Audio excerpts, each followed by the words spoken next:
way to another 1-12 season.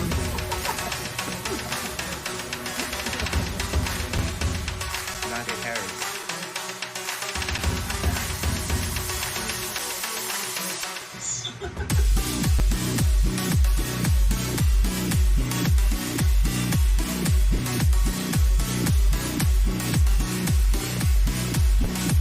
What is up? It is me, your boy, your commish. You're all alone today. No Sean, no co-host, no guest. But the podcast is back. And we are ready to start the 2022 PHU Dynasty season. My team, I'm just here for the fun. I'm here to enjoy my day. And I'm here to just be the Texas Speed Bumps. And realistically, that's all you can ask for with a roster like mine. So we're not going to spend too much time talking about my roster. We will, however, talk a lot about all of the contenders and even Tibbs' team. We'll throw them in there too. But let's go ahead and break down what we're going to do today. So we are going to go through each of the teams that are going against each other in each matchup. And we're going to talk a little bit about some of the starters. I'm going to try to do my best here by myself to give y'all some insight, some of what I'm thinking, hopefully some helpful statistics. And then I'm going to give a commish's pick for each one of these as we go through. So without further ado, we can get started with our first matchup. Actually, hold on a second. We got some comments here. This is going to help me as I trudge through this solo podcast. We got, oh, what a surprise. It's Alex Morales saying that's America's ass. I think he's referring to my wonderful tribute video there at the beginning. Can't really say I'm too surprised. I'd never had more fun watching him walk down a tunnel not knowing what I was going to say at the end. He was so hyped, but it was totally worth everything. All right, let's get into this first one. And let me switch up my layout real quick and throw this in there. And our first one that we're going to be discussing today is the Bombers, led by GM Justin Sr., against the Chili Cheese Fries, led by Adam Thibodeau.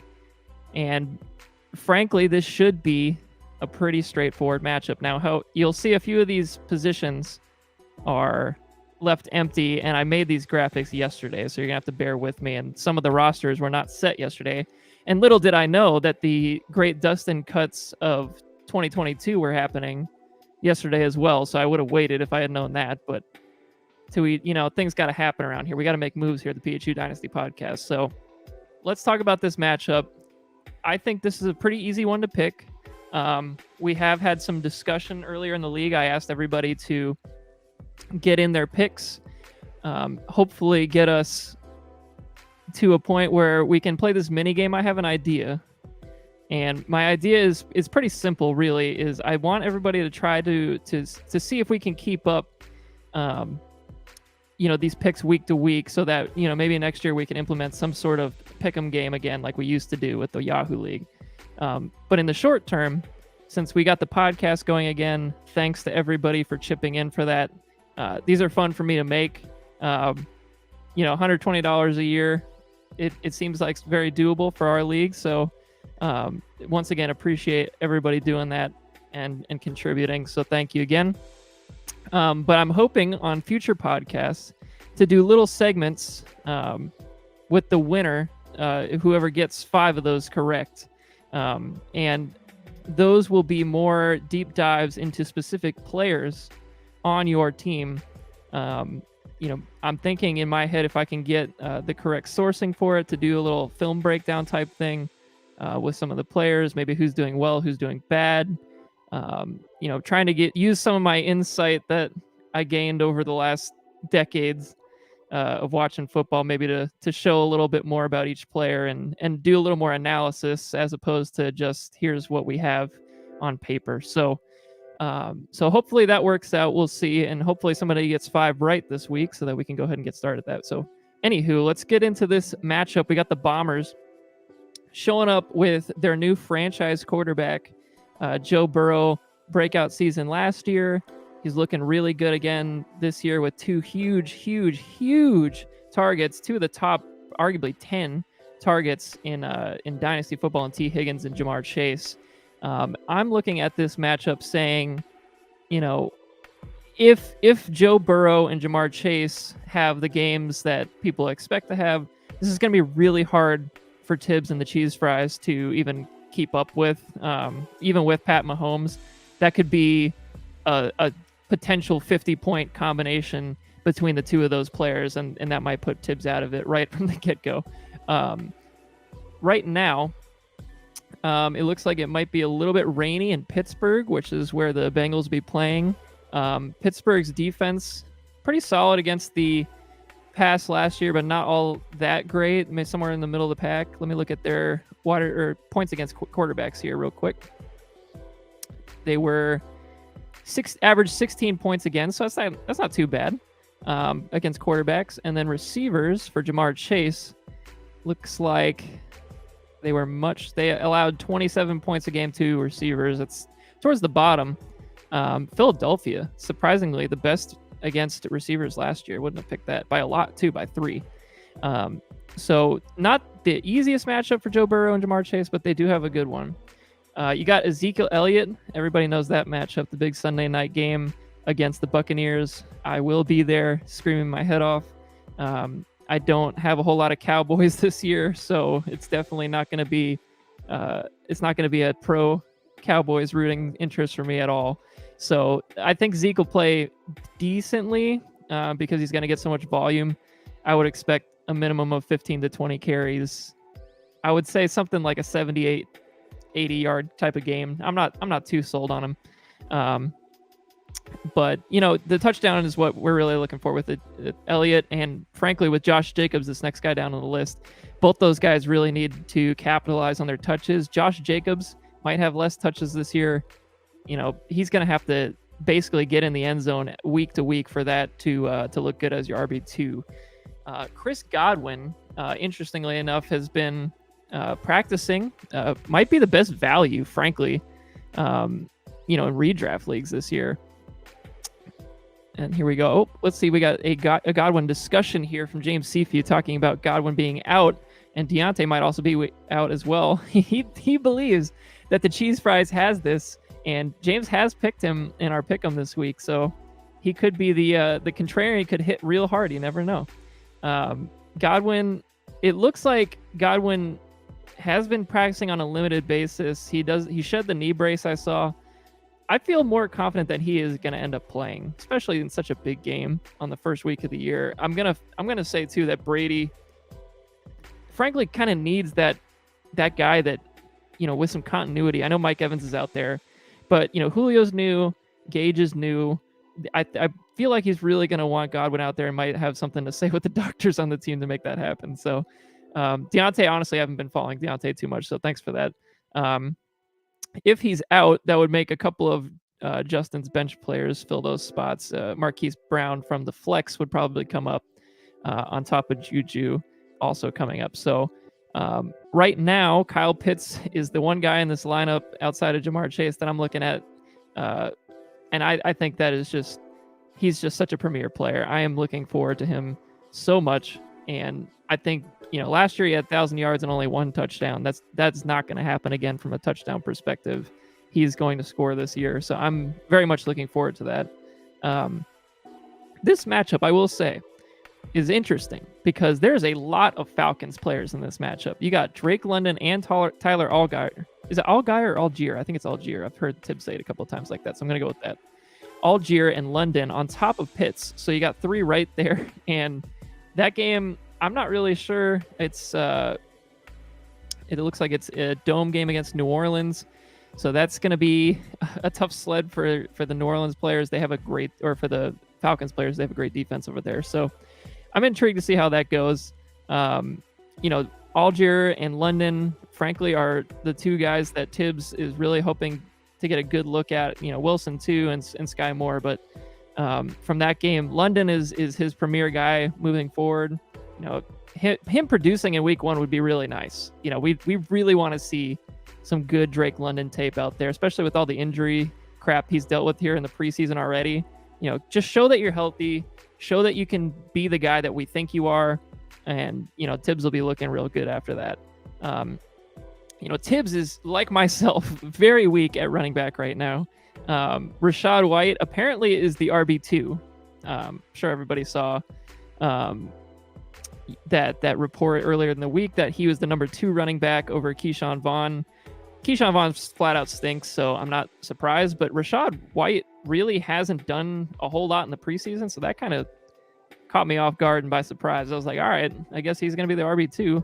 And he's got the passing, down chops to really make a difference in this offense. So, week 1 is a shaky start, but that's all we got here between me and Tibbs. These 2 rebuilding teams, we don't have a whole lot there. So I totally understand it. Let's keep moving down the list here. You got Rashad Penny. I think looks great this week. If he's playing and Kenny Walker isn't playing, that would be a pretty big boost there for Penny. Honestly, I would even consider putting him ahead of Jacobs as the RB2. So that's pretty sweet for the Bombers. And, Brown too. He's going to be the guy so far in this offense in the passing game without Hopkins. I've never been a Marquise Brown fan. Everybody on this podcast probably should know that at this point. But he's going to get volume. I mean, they got to throw it to somebody out there. And, Zach Ertz, I think, has also been banged up. And Connor is going to get his touches. So, yeah, I wouldn't even worry about Connor. But there's not a whole lot else out there. I'm not scared about A.J. Green taking targets away from Brown here. And Juju, I think, is in line for a bounce-back season. I don't like the guy. I think he's overrated. But this man is going to get targets as long as he can stay healthy. I think it could be a huge sleeper this year. And in redraft, I was trying to get him. It didn't work out. But I do like Juju this year. So let's see how that works out week 1 with the connection with Mahomes. Tibbs has Mahomes. So, a Pat Mahomes passing touchdown to Juju would pretty much be the end of that game, frankly, if Tibbs gets down early. So, I think Dawson Knox is an interesting play too. That's his top tight end. Buffalo tonight, actually, against a pretty solid defense in the Rams. However, the Rams can be beat, tight ends and receivers. They allowed a ton of points last year to receivers, 3rd most actually, and only ahead of the Falcons and Colts last year. So I think there's a chance for a Dawson Knox touchdown and 50 yards, something like that. He's also got Isaiah McKenzie from the same passing offense, so it's not the worst start. And Jalen Tolbert, I think the last time I looked, was in there. Frankly, I have no idea what the Cowboys are doing with that second receiver spot. I've tried to own every piece of that on my shitty team so that I have something to work with there, but it might be Tolbert, it might be Noah Brown, it might be Simi Fehoko, it might be somebody from PHU Hurricanes. It could be anybody. I mean, Dennis Houston. I'm very intrigued to see how the Cowboys handle the start of the season without Gallup, without James Washington, and they just apparently seem to be okay with not signing anybody, even though they have cap space. I don't know what the Cowboys are doing, but do I ever know what the Cowboys are doing? No, that's right. So let's get into some of these predictions. I am predicting for this game that it's going to be closer than people think, but in the end, the Bombers win 118-92. That's my guess. And I think the disappointments might be from Zeke and Jacobs. And then, of course, with the potential injuries in Godwin and Johnson might lower the total for the Bombers. And the 92 primarily comes from Pat Mahomes, Dawson Knox, and McKenzie. And then hoping that London and Algier fill in some gaps there and get some extra points too. So that's my bold prediction. And let's see. Sean O'Shea says Pollard. I'm not sure maybe that's just maybe he's their wide receiver too. I'm pretty sure that's what he's getting at. It's very possible. I know they've been talking about getting him involved in the passing game more this year. Frankly, he's a great receiver, so there's no downside in trying. Get his ass out there and see what he can do. So, all right. So that wraps up the Bombers cheese fries. Let's get into the second matchup, which is the Lionheads versus the Elk. And this is one that I think is a very, very close matchup. Once again, the missing pieces you see are from yesterday when I made up these graphics. Disregard kickers and defense generally anyway, but this was before the great purge of Dustin's roster yesterday. So let's get into some of these matchups here. We got Kirk Cousins over Aaron Rodgers for the Lionheads to start the season. Interesting choice. The Minnesota Vikings play the Green Bay Packers, so it's a head-to-head matchup. Say what you want about Kirk Cousins, but he's pretty solid as a fantasy quarterback. He kind of just gets it done. He's quiet. He's nothing special, but he does his work. The Green Bay Packers defense, however, does give up quite a few points to opposing quarterbacks. They gave up the third most last year, according to NFLFantasy.com. So Vince playing the matchup makes a lot of sense here with Kirk Cousins. And I also really like a lot of the pieces on the rest of this roster. Of course, Cooper Kupp, Deebo Samuel, top 1 and 2 last year at receiver. Hopefully they do that again for him, but that's going to be the big two that the Elk are going to be trying to hope for bad games from. Deebo, fresh off of his new contract, I think he's going to be just fine. Cooper Kupp, obviously looking good. The Bills defense is pretty good, but he's good against everybody. Cooper Kupp doesn't care, so I wouldn't worry about that at all. I think the two biggest question marks really, and I wouldn't say two, but just running back in general. You got Cam Akers, who is going to be playing tonight.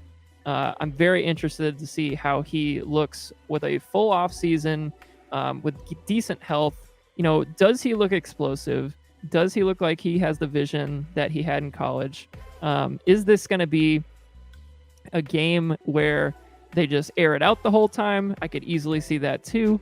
And I kind of also want to see how he looks in pass protection. He was actually really good at that in college, and the injury, an Achilles injury, could affect that too, and that might help his ability to get on the field or hurt it, depending on how he performs. So I'm very interested to see Cam Akers tonight. He's going to be one of those guys I'm watching on that offense, along with Allen Robinson as well, who we'll get into later. Javonte Williams, Vince knows this. Everybody in the league should know this. I love me some Javonte Williams. I would love to have him on my team. I know it's not in the cards because Vince ain't going to move him. But he is a bona fide stud. I just have a gut feeling that he is going to take the job from whatever percentage Melvin gets this year is going to be much less than it was last year. That's my gut, because they're going to not be able to deny how good Javonte Williams is. So, for Vince's team, if that happens, this is looking like a much, much better team. If it's kind of a 50-50 split like it was last year, it could be more of a muck type season, but he is depending on these two running backs to work out. Scary Terry down at the wide receiver 3. I love me some Scary Terry. I really hope that the Wentz edition works out for him, because I think he's just a good kid, and I really want to see it work out, because he's a baller. I mean, if you watch the tape, he balls out every week, makes crazy catches, is a great route runner. I love the guy. Darren Waller banged up throughout the preseason. I'm hopeful that he is healthy to start the season for some other leagues I got him in. I thought the last time I saw that he looks pretty healthy, so interesting to see the dynamic there now with Adams. So that'll be a fun week 1 matchup to watch the Raiders there. Miles Sanders. Let's talk about some Miles Sanders. I have not seen an update from him recently, but I'm going to click his name to find out, because that's what I do on this podcast. I try to do some research while I'm doing the podcast. The last time I looked, he was banged up already, which is never a good sign. Nobody wants to see that. Bear with me as I type his name in here. Good old Miles. He's just always banged up, it feels like. Let's see. Miles Sanders ready to go in week 1 versus Lions. Okay. So that was during a news conference 6 hours ago, apparently. So that's positive news. They seem to like using all of their running backs for whatever reason, and it seems like they just don't give Miles Sanders the touches sometimes. There was a stretch, actually, I'm looking at his stats right now, stretch from week 3 to week 7 last year, where he had 2 carries, 7 carries, 11 carries, 9 carries, and 6 carries. It's like they just don't care about Miles Sanders. I don't get it. And I think Sean and I have talked about this. Sean doesn't like him. I thought he looked good in college. I mean, I don't know where that shit went, but maybe he just stinks. Maybe Sean's right. So yeah, he's a flex guy. Looks like he's actually gonna get some touches. So you gotta at least hope you get like eight points out of him. That's kind of what you're looking for. James Conner honestly could be flipped into this RB2 slot. It's nice to have him as a flex guy for sure. Conner, I'm not really worried about. He's going to get his touches. Hopefully they're in the goal line situations that he needs to score. And I think he will be. I think you might see a nice 70-yard touchdown type of game for Conner there. So let me go back to this matchup real quick. I wish that Sleeper's user interface for the web app was better, but of course we've been asking for it and they just continue to somehow make it worse. So that's the only downside of Sleeper that I have found so far. All right, here we go. So we got Conner against Kansas City at 325 in a dome. So I like that matchup. I do like that matchup against the Chiefs. And let's look at where they were at last year. They led up it looks like the 8th most points to running backs last year. So I'm a big fan of that one this week. Christian Kirk, a sneaky little play here. Sneaky. Because Christian Kirk, say what you want about that just god-awful contract. Absolute horse crap contract. Just no reason for it. I'm still just baffled by how much money he got. I don't think he's ever had more than 870-something yards in a year. But he somehow gets all that money. Anywho, I digress. Christian Kirk, I'm a fan against the Washington Commanders this week because he's going to touch the ball. They gave him so much money that if they don't give him the ball, ownership will jettison Trent Baalke into the sun because that would be the biggest waste of money in the history of football, arguably. He's so bad. Trent Baalke deserves no praise on this podcast because I don't know what he does every year to keep getting jobs, but he somehow works. Christian Kirk, I'm a big fan of because I think he's going to get a lot of touches. Target share is important. They don't really have anybody else. I mean, I love Marvin Jones. Everybody knows that. They have Zay Jones, apparently, who somehow is being touted in camp. I mean, he's just the most average, just the guy that there could be. It seems like he's going to get touches, but I really think Kirk is the best receiver in the room right now. They got rid of Chenault as well. They don't really have anything at tight end. If you want to call Evan Ingram a tight end, I wouldn't even call him that at this point. I don't even think he can catch, and he might get benched in the middle of the year. He's so bad. Anywho, Christian Kirk, I'm a fan this week. Then you got Justin Tucker, Baltimore defense. 2 good picks there. I think Baltimore's got an easy matchup. They sure do against Joe Flacco and the Jets. Maybe a little revenge game there. Maybe you got to watch out for that one. Maybe Baltimore's not the play this week. Who knows? All right, let's get over to the Elk side of things. We got to keep this moving along here. Kyler Murray, good matchup against the Commanders. Once again, a fan of that. I think Kyler is going to have a fine year this year. All this crap in this offseason about he's not studying the playbook and he's playing Call of Duty, and I don't. The whole thing was incredible. But I think Kyler's going to be just fine. He's going to run the ball a lot. I think without DeAndre Hopkins as his little blankie that he can throw to whenever he's in trouble, I think he's going to end up running more, which, of course, for fantasy is a great thing. Najee Harris is the RB1 for this team, and he's locked and loaded. I think he's going to get a ton of carries, as he did last year. I mean, I had him in redraft last year. Every game, it seemed like he got 20 bazillion carries. Najee Harris. I think there's no problem with Najee Harris at all. So you're good there. Alvin Kamara not suspended, playing the Falcons, who were atrocious last year against running backs. I'm pretty sure. Let me take a look at that real quick. Maybe they were. No, actually, they might not be that bad because they were letting up so many yards through the air that. Oh no, they were pretty bad. They were the 4th worst. 25 points a game last year to running backs. I think Alvin Kamara should eat, as they say. now getting into the wide receivers, Dustin didn't have his lineup set at this point as I was making these graphics. So I just kind of just threw guys in that I thought were at least startable players that he could flip-flop a lot of these guys. Amari Cooper as his wide receiver 1 with Rashad Bateman and Darnell Mooney.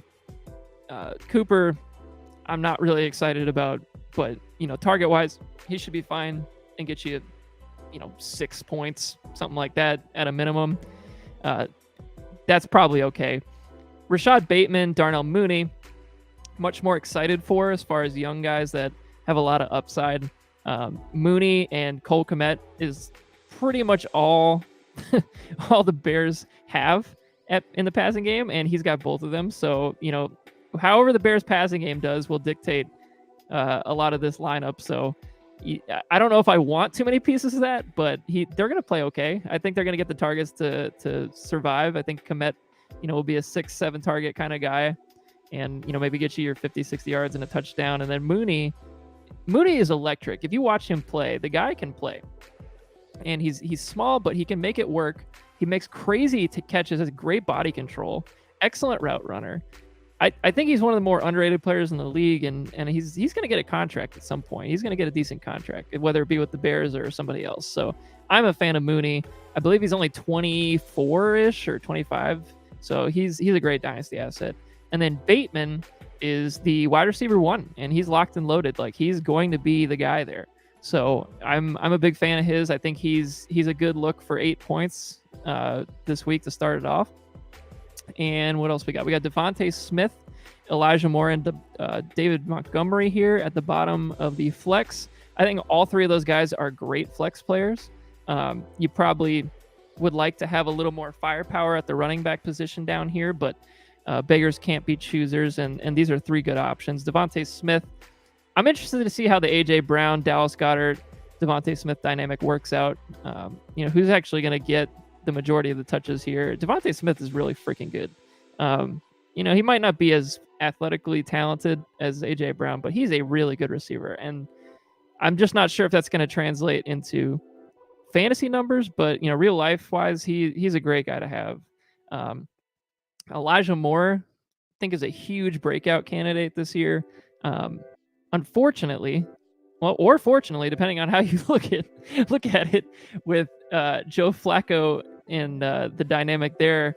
Joe Flacco was king of the checkdowns back in the day. Loved those Ray Rice checkdowns. Loved those Todd Heap checkdowns.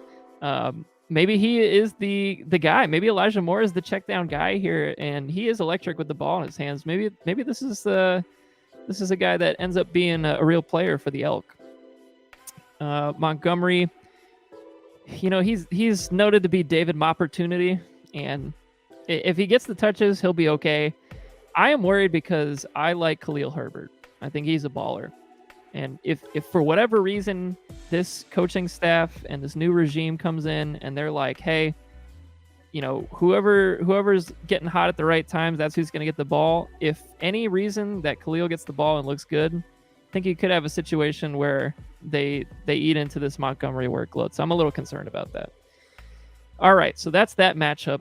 Let's see who the commissioner predicts to win.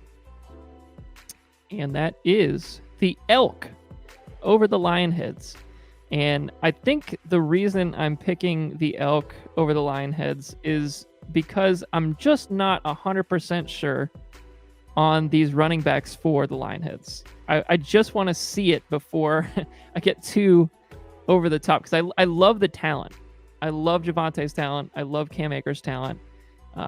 Connor's steady Eddie. Sanders, I'm not sold on still. Somehow after however many, 3 or 4 years, nobody's really sold on him. So I just think Najee Harris, Montgomery having the opportunity, Kamara having the opportunity, and a good matchup this week. I think I'm just going to go with the depth of the Elk here in the first week. That's not to say that the Lionheads don't have any chance to win this. Of course they have a chance, and to me this is a 50-50 matchup. I could have gone either way. I just want the slight edge to the Elk here, and hopefully, for the Lionheads, the guys that need to hit. And, same thing kind of for the Elk, with these depth guys, he's going to need these depth guys to produce 8 to 9 points each from a week-to-week basis because there's just not a lot of top-end talent at the receiver position. And we've been talking about that endlessly on this podcast for the last 3 to 4 years, it seems like. All right, we're moving on. Next matchup. Let's just get this one out of the way. Hopefully it's the next one's what I think it is. It is not. It is the Muskrats versus league favorite Dan Schwartz and the Lampposts. This one, as I was reviewing it, I expected a nice spelling of Elijah Mitchell, you dummy, Eric. Forgot that second L. Can't forget the second L. As I was reviewing it, I was expecting, this is Dan. No question. This is Dan's game. He's gonna win. But then I forgot. Alex made all these moves. And say what you want about the moves and the timing of the moves. The team isn't that bad on paper right now. Week 1, of course. There's plenty of time for guys to get hurt. There's plenty of time for guys to suck. There's a few guys on here that could very well suck. But on paper, week 1, it's not that bad. I got a couple of these guys on my redraft team, so I can't even shit on it too hard. This team still needs a quarterback. I'll 100% say that. If you look at the quarterback matchup here, it's the obvious Jameis Winston versus Josh Allen. I think we all know who wins that one. Then Nick Chubb, obviously, I'm a big fan. He was on my team, was traded away. I think he's going to be just fine this year. Swift is going to be fine as long as he stays healthy. I'm worried about Swift's ability to stay healthy. T. Higgins has shot up the damn dynasty ADP. I think the last time we looked, he was in like wide receiver 10 for startup leagues for dynasty, which is mind-blowing. And then Michael Pittman, another riser this offseason. I mean, holy shit. He's come way up the board. I think he's now being drafted in like the 4th round of redraft leagues. Jalen Waddle's always been solid as far as last year too. Schultz is a guy, I'm a big Schultz fan this year. If we just talked about how they have no receivers, dude, this guy's going to get targets. He's going to be a lock for 100 targets. No questions asked. I think he's a great guy to have this year. Question marks here are still kind of in these flex spots. Travis Etienne, nobody has any idea if he's any good. We all think he could be good. James Robinson is back. I just love me some James Robinson. I can't ever say a bad word about it. He literally bought me a title that year. Love me some James Robinson. So I'm not even so sure how that backfield's going to shake out. That could be an even 50-50 split, and that doesn't look so good for Alex. Elijah Mitchell, I drafted him in redraft. I am just hoping he just keeps this job somehow through the year.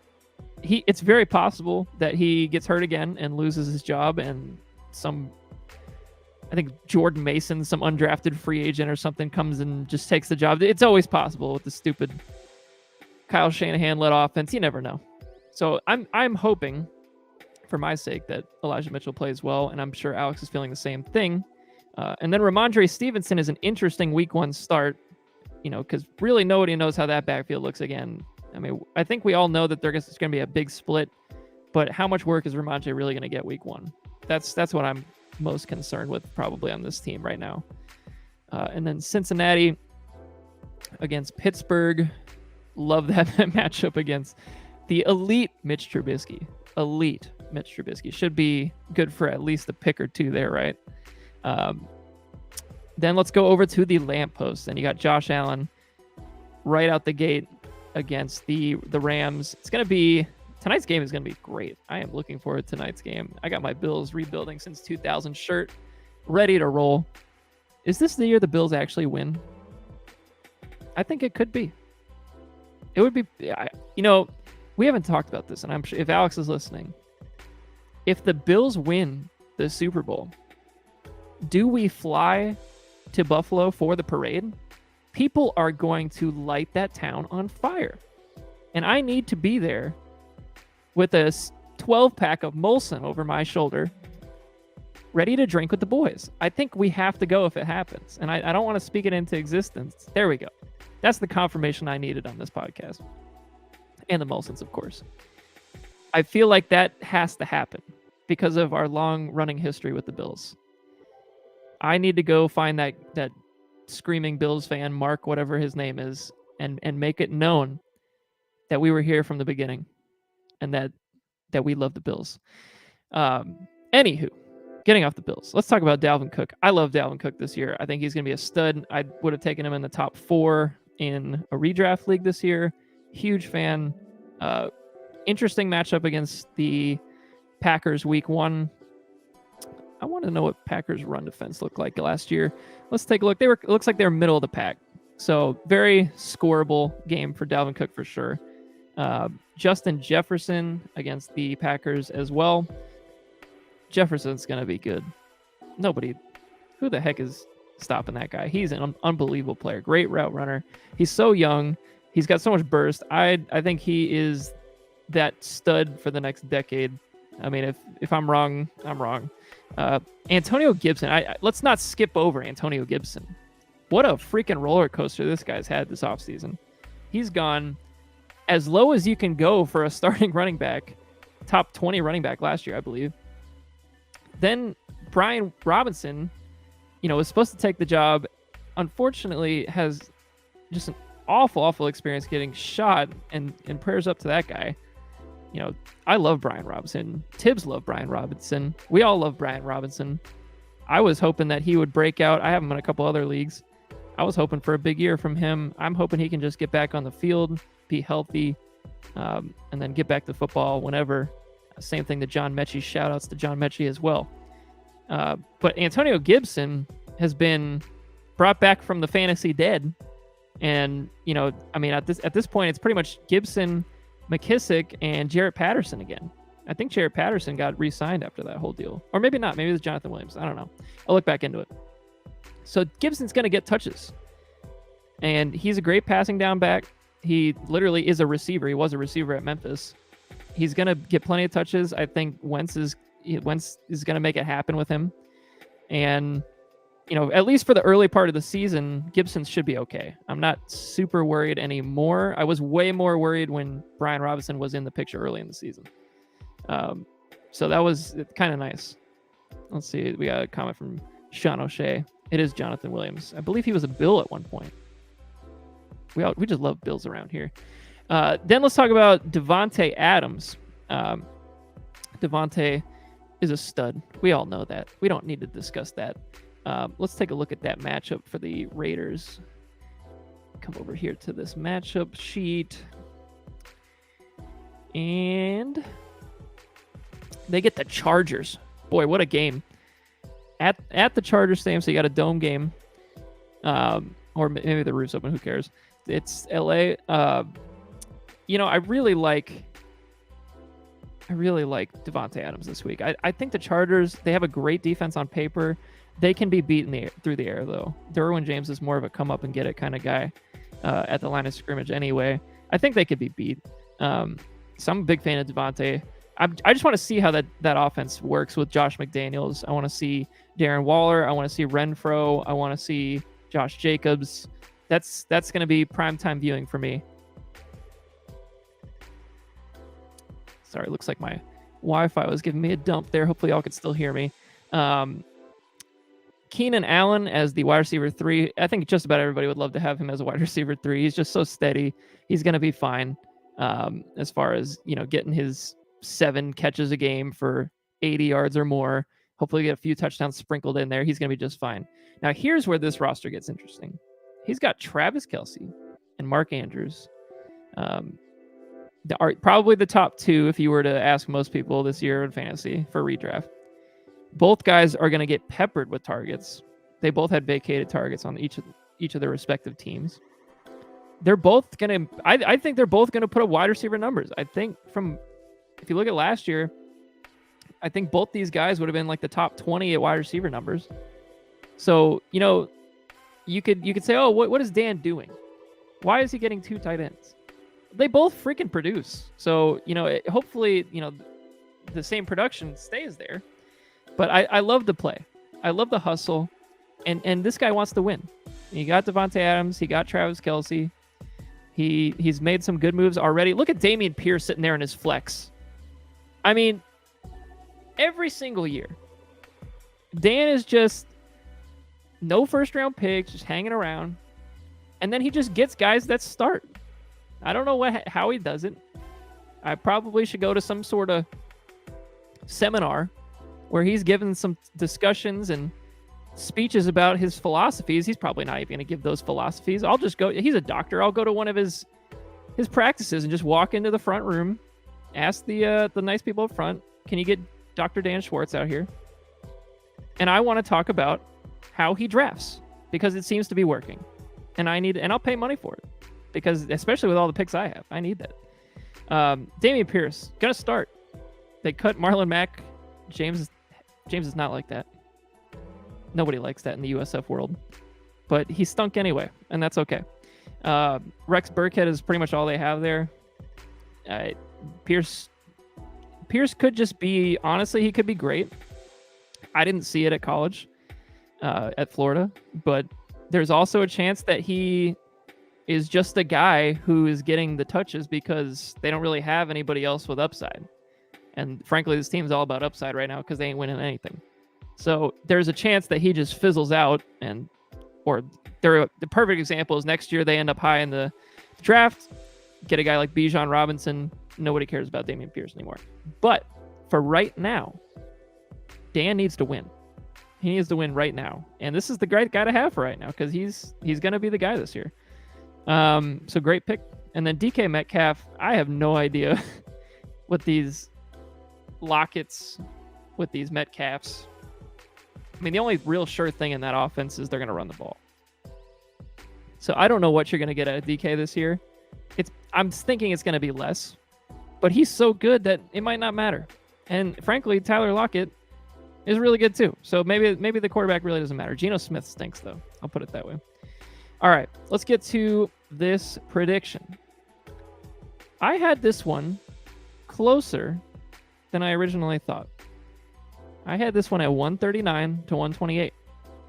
And I think the Muskrats put up a good fight.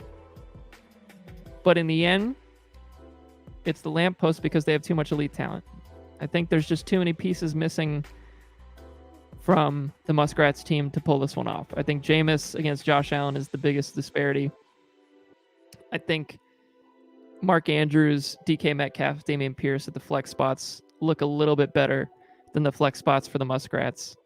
And the tight end game is not as far off with Dalton Schultz, Kelsey, but you know, Kelsey's Kelsey. He's gonna be great. So I'm picking the lampposts, and I think it's closer than people expect, but it's a good fight, and it's a respectable fight for the Muskrats. And frankly, one to get his season started, that if he keeps this one close, you know, he's really gonna feel good about where he's at, I think.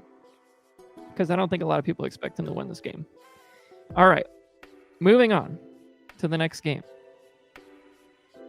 Oh, would you look at that? Now, I just want to warn everybody, shield your eyes if you want to. Be my guest. I'm not offended. Shield your eyes if you don't want to look at my team. I get it. It's not pretty. But this is what I need to do for the fans of the Texas Armadillos. They need to see a winner, and it's not going to be this year. But we are hoping for a decade full of great memories in the future. Frankly, we just had a good decade. They should be spoiled at this point. So, once again, shield your eyes at your own discretion. Let's go through my team, because I'm going to predict that I lose. I think a lot of people do. That's not even a debate at this point. So let's talk about the guys that matter, right? Jalen Hurts. He is the dark horse MVP candidate, in my opinion, for this year. I put some cash down on him, I'm not going to lie. However, if he stinks, he's gone next year. And Eric doesn't have any quarterback outside of Trey Lance. Let's not forget Davis Mills, though. Put some respect on Davis Mills' name. Jalen Hurts, I believe, will play well, though. I'm a fan of his. I think he's got... If you just watch him on the sideline of those games, he is a leader. He is trying his best to keep this job. I think he's really given it his all. And, you know, if he improves as a passer, I really believe he can keep the job. And he's got a great supporting cast around him. One of the league's better offensive lines. and a great defense now that can support him even when they don't score a lot of points. I think the Eagles are a dark horse team this year for sure. So I'm looking forward to seeing his development this year. That is my big watch this year, is him and Trey Lance. Which one of these guys, pans out and ends up being the quarterback of the future for my team. Running backs. It is ugly. I'm not going to lie to you. Mike Davis has never really been good anywhere. But damn it, does he keep getting opportunities. And he was a fine free agent ad for me. So he's going to get the start. He is RB1. We are looking for 6 points. That's what we're looking for. Amir Abdullah, we are hoping for 3 points. Catch 3 passes for 30 yards. Be the Brandon Bolden, James White of this offense, please. Because I need it this year. That's all I have. A couple other running backs. Jeff Wilson, Travis Homer. Homer's might get benched because Rashad Penny is going to play. I might not have anybody better, though, to be honest with you. So that might be the move. Jeff Wilson, I think he's going to get touches regardless of the status of Elijah Mitchell. I think he's favored in that running back room over the other guys. So I think he'll get at least a couple of touches to give me some points there. But Wan'Dale Robinson, I think I could put in my wide receiver slot and feel okay. I think he's going to be a decent slot guy. I think to start the season, he'll be a gadget guy, but he'll get his touches enough to crack this phenomenal starting lineup. Tight end, I really could go a bunch of different ways this week. I could start Rudolph and hope for the 2 points. Or I could go with the upside, likely, who apparently is the number 3 guy in this passing game. I want to see it, though, frankly. I don't 100% believe that they're going to go that much 12 personnel in Baltimore. I just want to see them do it before they start, crowning this guy like the rookie of the year. I loved him coming out of college. I thought he was super athletic. He actually can block a little bit. And he was sick in the preseason, like 100-yard game, couple of touchdowns, looked great. So I'm looking forward to him. I'm starting him this week as of right now because I think he's going to play a good amount. And frankly, I can't trust a lot of the other guys in my tight end room right now. Which wide receivers, Ayuk, Collins, Pierce. I think we all know Ayuk is pretty decent, so he's a lock for this lineup. Nico Collins, I think it could be in line for a breakout this season.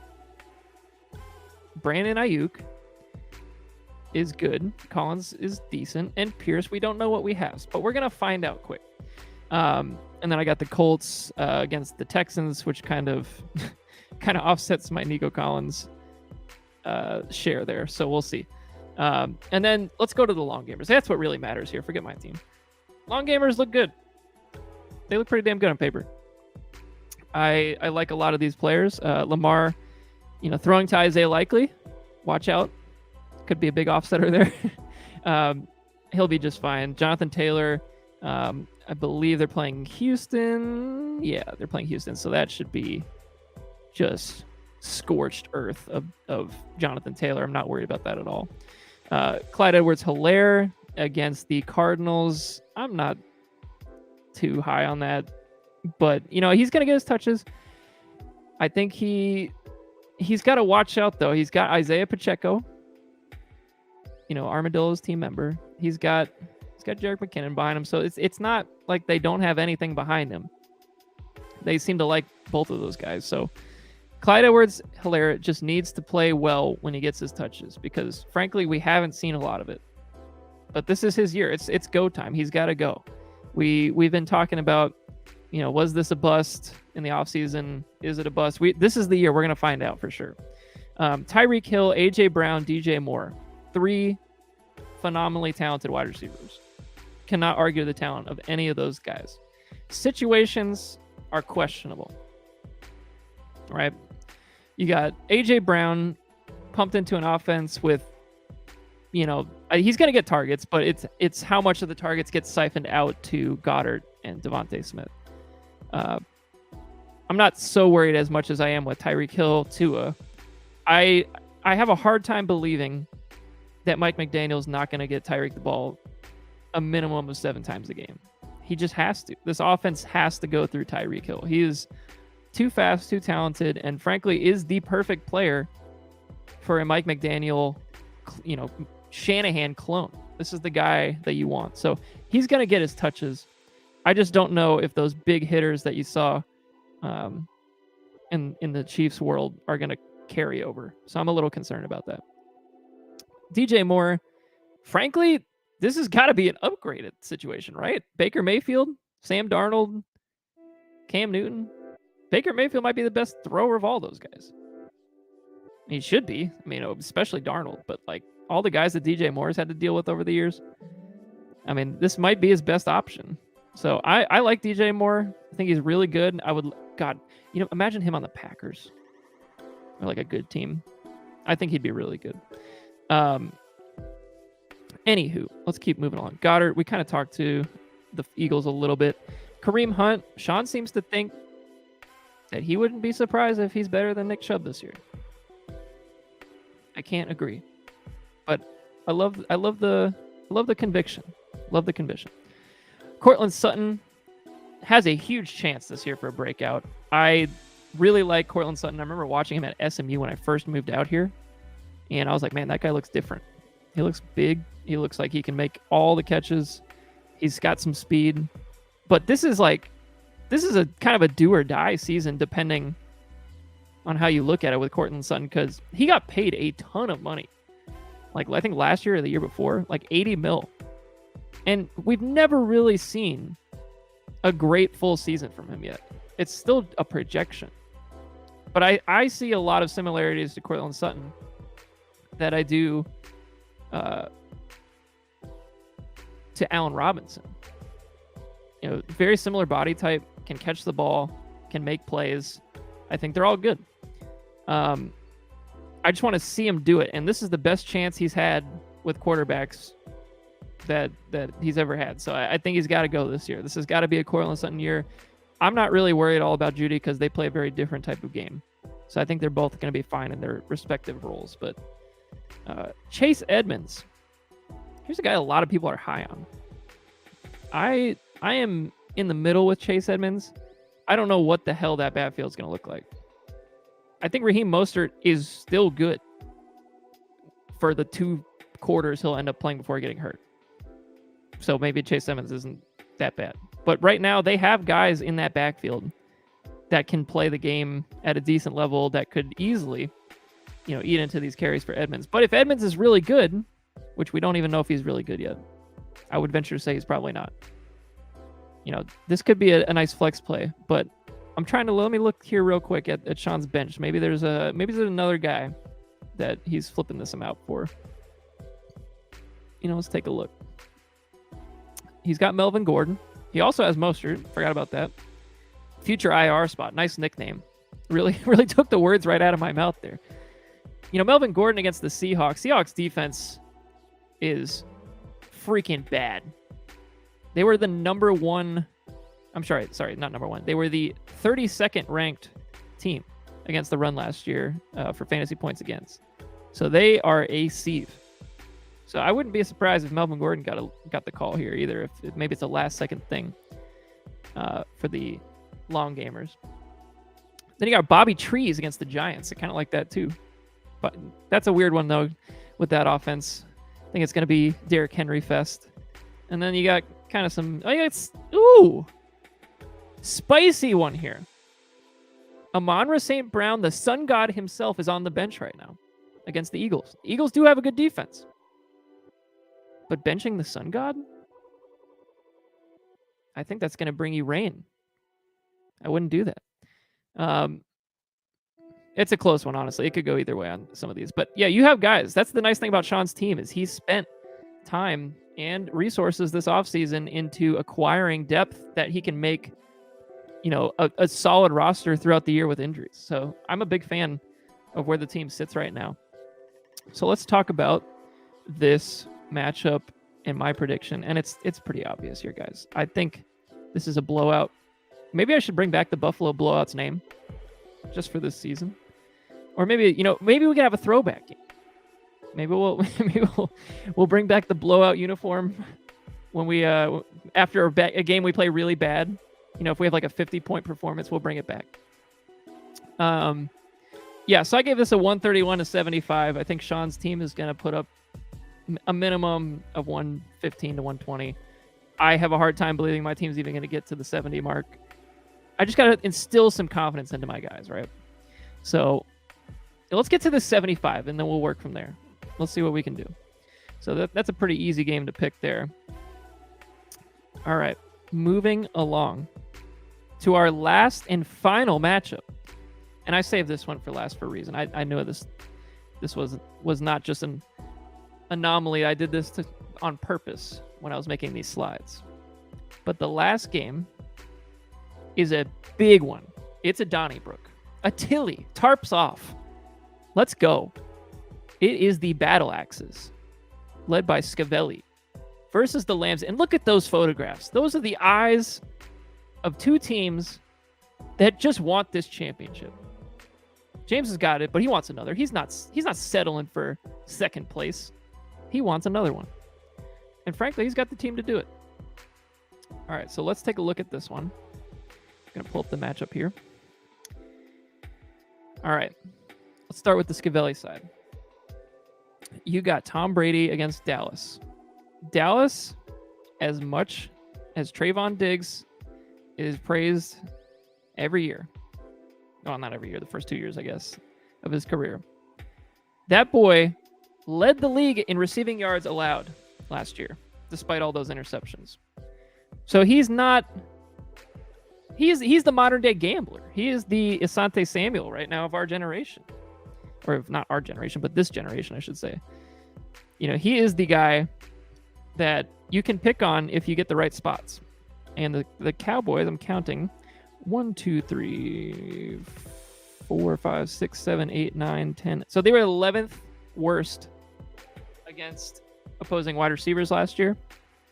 So I think Tom Brady, and this we can also tie this into the Mike Evans on the other side.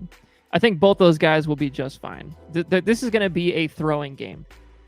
Both of these teams are going to throw the ball a lot, even though the Cowboys probably shouldn't, but they're going to have to keep up. Evans, I think Evans is going to feast this week. I think this is a big, with Godwin banged up, still some unsure assets as far as we don't know what the continuity looks like yet with Julio, Gage, Rudolph, if he's even going to have a role. I think Evans is the one sure thing, him and Lenny, that will both go off this week for sure. So I'm looking at 90 yards, 100 yards, and a touchdown for Evans. Let's talk about Derrick Henry. He is playing the New York Giants, and they are bad. And they have not gotten a lot better on defense. The Giants were 7th worst against the running backs last year. And Henry's healthy. He's ready to roll. It's an outside game. It looks like there might be rain, which would be even better for that game script for Henry. I love it. I think that's a 15 to 17 point game right there. Barkley against Tennessee in the same game.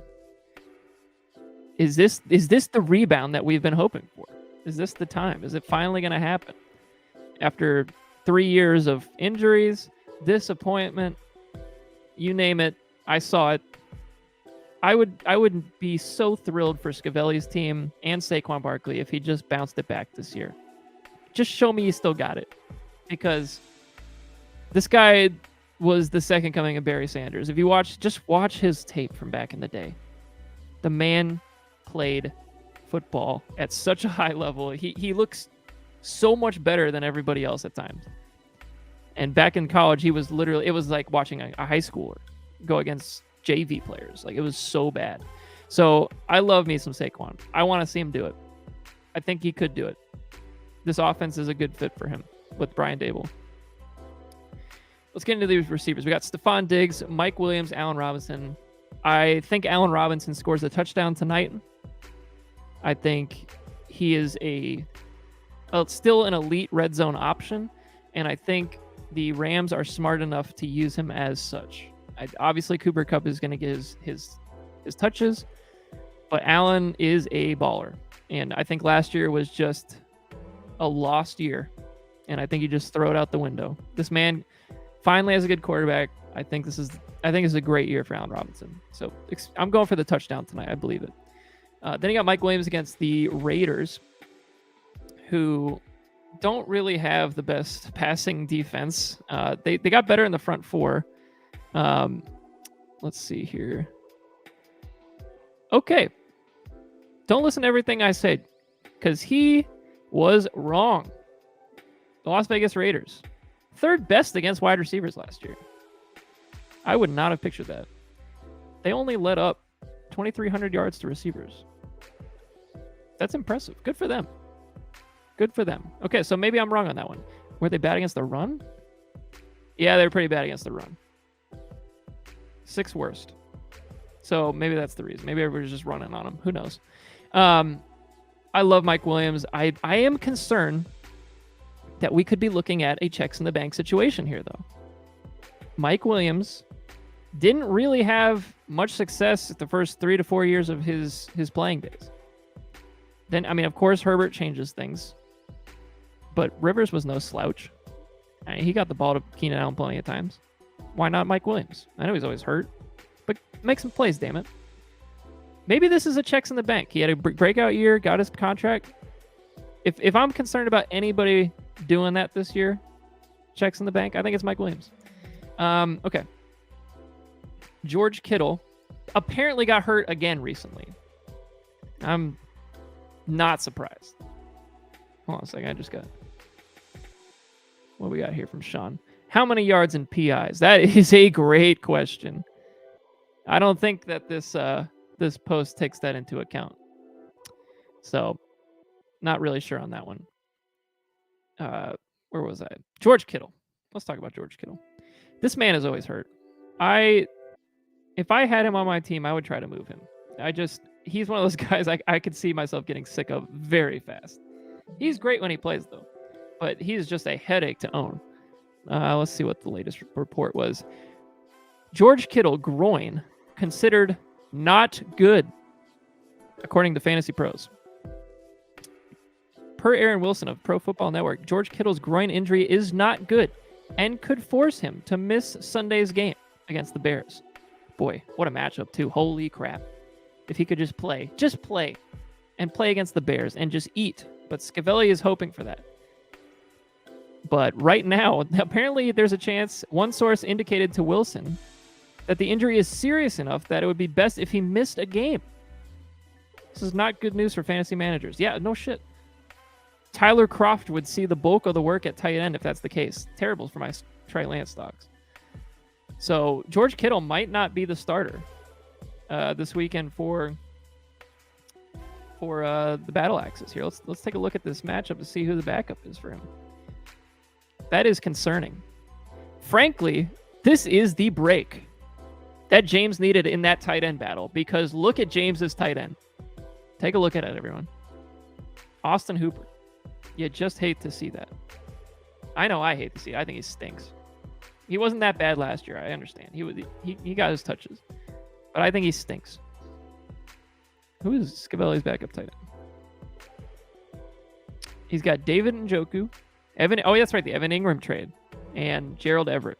So he's got bodies. But I am not sold on any of those bodies. I think they're all bad. Yeah, so this is not great for Scavelli if George Kittle does not play. Not great, but a huge boost to James in that tight end matchup there. Let's keep moving along. We got Aaron Jones. I think he's still great.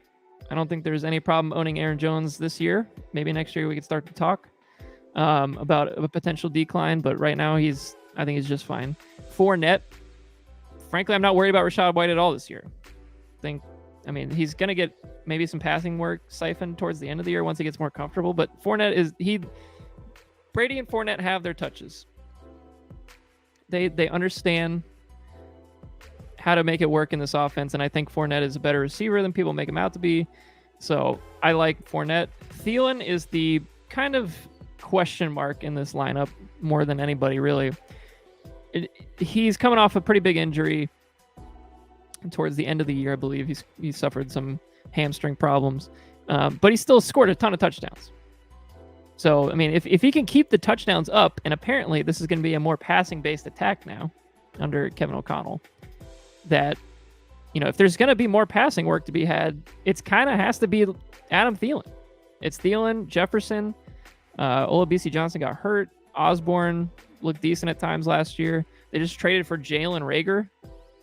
I don't know if he's even. I think he's just gonna be a special teams guy at this point, but it's better than Amir Smith-Marset or whoever else they had. So it's gonna be interesting for that offense to see if they really are a spread-it out team more than they have been. Because in recent years, that offense has been Kirk Cousins under center, play action passes, lots of middle to intermediate throws, and excellent red zone efficiency. And that's not really what it's looking like this year for Thielen. So I'm a little concerned. But Thielen is a good player. And he has the kind of game where it's never based on speed. It was always been his route running, where that could last a little bit longer in the NFL. So let's see how it goes. Then you got Tampa Bay against Dallas in the defense slot. I think Dak's going to throw a pick or two. I think there's going to be some issues with that second wide receiver. And then let's get over it. Let's talk about the defending champions, the formerly St. Louis, Los Angeles Lambs. Going back to the Trey Mason days there. So you got Justin Herbert, obviously a stud, top 5 dynasty wide receiver or quarterback for sure, no problem. And let me pull up this matchup real quick. They're playing the Raiders. Apparently have a decent passing defense, I learned today. And Joe Mixon against the Steelers. Not a great matchup, but Joe Mixon is very, very good and shouldn't even matter. He's going to get plenty of touches. I think that's a 60 yards and a touchdown type of game. Then you got Eckler against the Raiders as well. Eckler, based on the matchup against the Raiders, it seems like Eckler might be the guy that would work the best because he's a good running back. He's going to get running back touches, but he also can win through the air. So I like that stack with Herbert and Eckler. Evans, we talked about. Lamb, if there's a year for Lamb to break out, it's this one, right? 3rd year in the league. That's generally speaking the breakout age or not breakout age, but the breakout year in past years that guys go off. So 3rd year. Way more targets coming in. Less competition. Dak seems to be healthy for the first time in a while. This is Lamb's years to really be an alpha. And I'm not so sure that his body type and his game style is really an alpha. Like he could, but he will get targets. I just don't think it's going to be in that go up and get it, red zone threat type of way. I think he's going to get a lot of intermediate catches and a lot of yak, which wasn't really what people thought coming out. Brandon Cooks, the most steady Eddie guy, dude. Brandon Cooks, every year is disrespected in fantasy, in dynasty, and everything, and he just flat out produces. The man just makes plays, and he is somehow still 28. Somehow. He's been in the league for 8 years, so he came in when he was 20, and has been nothing but a stud. His wide receiver finishes since 2015. 12, 8, 7, 14, 61 because he got injured. 15, 20 last year. So he is a wide receiver 2 pretty much every year, if not a wide receiver 1. Stud. Totally underrated. Love that play for James, the wide receiver 3. Austin Hooper, boy. I love you, James, but we got to get a different tight end. He finished last 2 years. Wide receiver 23, wide receiver 27.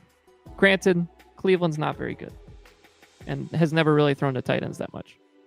He only had 61 catches for 345 yards last year. 54 total points. That might be more than my team's scores this week. I get it. But he was wide receiver tight end 7 and tight end 7 with Atlanta in 2019, 2018. So maybe there's something there. Maybe I'm missing something. But I think I just don't like him. So I believe the other tight ends on this roster are Noah Fant, if I'm not mistaken. Let me take a look. Noah Fant, Cade Otton, and Tyler Conklin. So really the only other true option is Noah Fant. And we have no idea how that offense is going to look in Seattle. I'm not starting Fant. I can't blame you, James. This seems like the right play. It's not great, but or do you start Fant because he plays on Monday night? And you hope for that suck out. That suck out touchdown. You never know. Let's get into these flex players. I love these flex players. Christian McCaffrey is your flex running back is not a problem. You got 3 running backs on this team in Mixon, Eckler, and McCaffrey that were all taken in the top 8 of our redraft league. So these guys can play. And this is the strength of this team. I am concerned about playing this team. I think the Armadillos will absolutely be splattered when we play this team. I am scared. Then A.J. Dillon, I picked him in redraft. I think he's in line for a great season. I think, obviously, with Jones, there's going to be some interesting touch percentages on a week-to-week basis. If, for any reason, Aaron Jones get hurt, A.J. Dillon is a locked and loaded stud. He's already got standalone value. I'm a huge fan. And he's a beast, too. You've seen him. Quadzilla. Everybody's seen him. Tyler Lockett, I get the start. You kind of almost have to start him based on what the talent is and probably what you got available on the bench. It is a interesting game, though, with that revenge game against Russell Wilson. Monday night. It's another Monday night special. Hopefully you can suck out there at the end. What else has James got on the bench? He's got Tyler Boyd on the bench. Devontae Parker on the bench. Kenny Gainwell on the bench. He's got some guys, but I think he's making the right starts here. So this is, no questions asked, the biggest, matchup of this week. You're looking at 2 contenders. I think it's these 2 guys and Dan are the top 3 in our league. However you want to push those around, I think you're totally justified in moving any of those 3 into any of those positions. I think James, you have to give him the respect because he did it last year.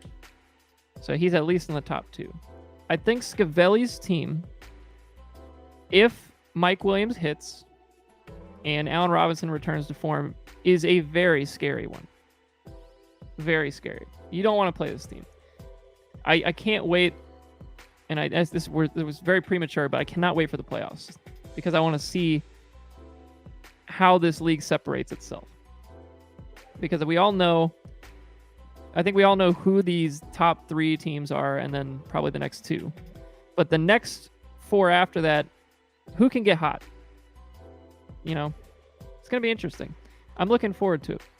So let me give you my prediction. And the commish predicts a high-scoring affair for this one, for the record. 140 to 135. I think both these teams are going to have big weeks. But I think the Battle Axes are going to pull it off. I think the Battle Axes have just a little bit more in terms of if you just look at these teams on paper, there's a little more safety, perhaps. Maybe a little bit more safety. I think Henry's a safe play. I think Diggs is a safe play. And maybe I should have considered this before I put him as the winner, but Kittle might not play. If Kittle's not playing, I might switch this around. But I think Jones is safe. I think Fournette's safe. I think Thielen is relatively safe. Sparkley is not safe. Williams is not safe. No, Williams could be safe, but I just have a personal opinion. He might be checks in the bank. But I just like a lot. I just like these guys. And I like a lot of players on James's team too, but there are a few question marks that I'm really concerned with. I'm concerned with Hooper. I'm concerned with Tyler Lockett. I have some concern with Lamb, but he should be fine.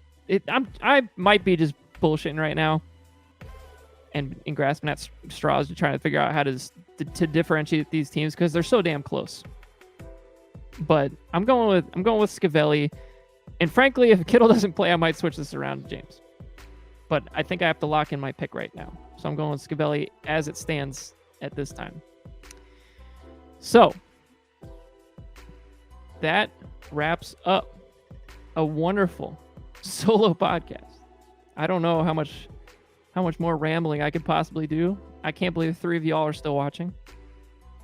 It's been quite an experience.